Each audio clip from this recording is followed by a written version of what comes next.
Welcome to രുചി വെബിൻസു. ഇന്ന് നമ്മളൊരു ഏത്തക്ക പുട്ട് എങ്ങനെ ചെയ്യുന്നതെന്ന് നോക്കാം. പോകാൻ വീഡിയോയിലേക്ക്. അതിനായിട്ട് നമുക്ക് 1 ടീസ്പൂൺ നെയ്യ് പാനിനകത്തിട്ട് ഇട്ട് കൊടുക്കാം.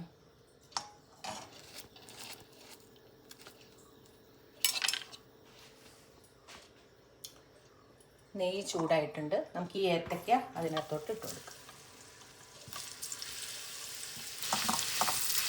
നല്ലതുപോലെ നെയ്ക്കകത്ത് വഴന്നു വന്നിട്ടുണ്ട്.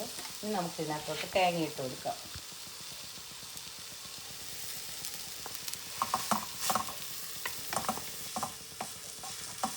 ഇത്രയും മതി. ഇനി നമുക്കിത് പുട്ടുണ്ടാക്കാൻ നോക്കാം. അപ്പോൾ നമുക്ക് പുട്ട് പുഴുങ്ങാൻ നോക്കാം. ആദ്യം നമ്മളിത് ഇതിനകത്തോട്ട് ഇട്ട് കൊടുക്കാം. സാധാരണ നമ്മൾ തേങ്ങയിട്ട് പുട്ട് നിറയ്ക്കുന്നത് പോലെ തന്നെ. അപ്പോൾ ഇച്ചിരി കൂടെ കൂടുതൽ ക്വാണ്ടിറ്റി ഇടണം, അപ്പോഴല്ലേ നമുക്കിത് ഉപയോഗിച്ച് കഴിക്കാൻ പറ്റത്തുള്ളൂ.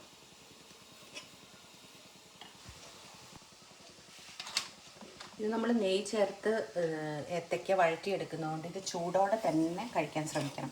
അപ്പോഴേ അതിൻ്റെ മുഴുവൻ ടേസ്റ്റ് നമുക്ക് കിട്ടുള്ളൂ കേട്ടോ.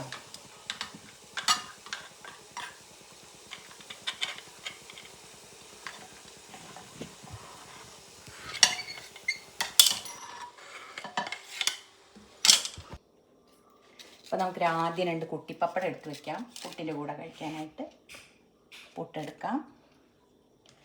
കുറച്ച് നമ്മുടെ ഈ ഏത്തക്കായ ഒന്നും എടുക്കാം. നമുക്ക് പുട്ടെടുത്ത് ഇതിൻ്റെ കൂടെ അങ്ങ് ചേർത്ത് കുഴച്ച് കഴിക്കാം. നല്ല ടേസ്റ്റാണ്. എല്ലാവരും ട്രൈ ചെയ്ത് നോക്കണം.